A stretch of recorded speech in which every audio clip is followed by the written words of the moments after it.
आखिर भीष्म ने ऐसा कौन सा पाप किया जिसकी वजह से बाणों की सैया मिली? आइए जानते हैं। जब भीष्म पितामह महाभारत में कौरवों की तरफ से युद्ध करते हुए रणभूमि में बाणों की सरसैया पर पड़े थे, अगर हल्का सा भी हिलते तो शरीर में घुसे बाण भारी वेदना के साथ रक्त की पिचकारी सी छोड़ देते। ऐसी दशा में उनसे मिलने सभी आ जा रहे थे। श्री कृष्ण भी दर्शन करने आए। श्री कृष्ण को देखकर भीष्म पितामह जोर से हंसे और कहा, आइए जगन्नाथ, आप तो सर्वज्ञाता हैं, आप सब जानते हैं। बताइए, मैंने ऐसा कौन सा पाप किया जिसका दंड इतना भयावह मिला?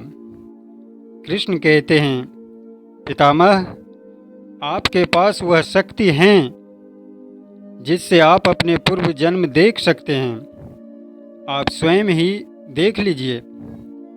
भीष्म कहते हैं, देवकी नंदन, मैं यहाँ अकेला पड़ा और कर ही क्या रहा हूँ? मैंने सब देख लिया। अभी तक 100 जन्म देख चुका हूँ। मैंने उन 100 जन्मों में एक भी कर्म ऐसा नहीं किया जिसका परिणाम ये हो कि मेरा पूरा शरीर बिंधा पड़ा हो। हर आने वाला क्षण और पीड़ा लेकर आता है।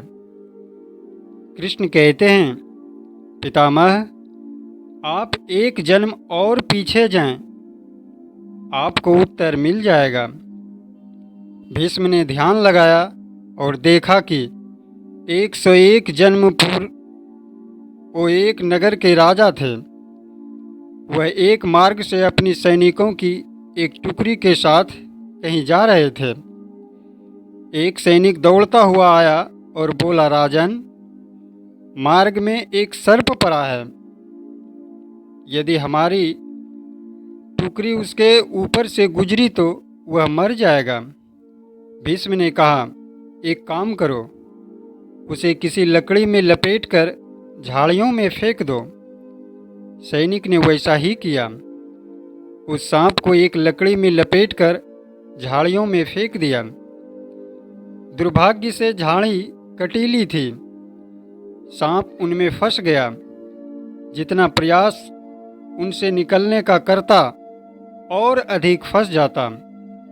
कांटे उसकी देह में गड़ गए। खून रिसने लगा। धीरे धीरे वह मृत्यु के मुंह में जाने लगा। 7-8 दिन की तड़प के बाद उसके प्राण निकल पाए। भीष्म बोले, हे त्रिलोकीनाथ, आप जानते हैं कि मैं जानबूझकर ऐसा नहीं किया। अपितु मेरा उद्देश्य उस सर्प की रक्षा था। तब ये परिणाम क्यों? कृष्ण कहते हैं, तातश्री, हम जानबूझकर क्रिया करें या अनजाने में, किंतु क्रिया तो हुई ना, उसके प्राण तो गए ना। ये विधि का विधान है कि जो क्रिया हम करते हैं उसका फल भोगना ही पड़ता है। आपका पुण्य इतना प्रबल था कि 101 जन्म उस पाप फल को उदित होने में लग गए, किंतु एक न एक दिन वह फलीभूत हुआ। जिस जीव को लोग जानबूझकर मार रहे हैं, उसने जितनी पीड़ा सहन की, वह उस जीव आत्मा को इसी जन्म अथवा अन्य किसी जन्म में अवश्य भोगनी होगी।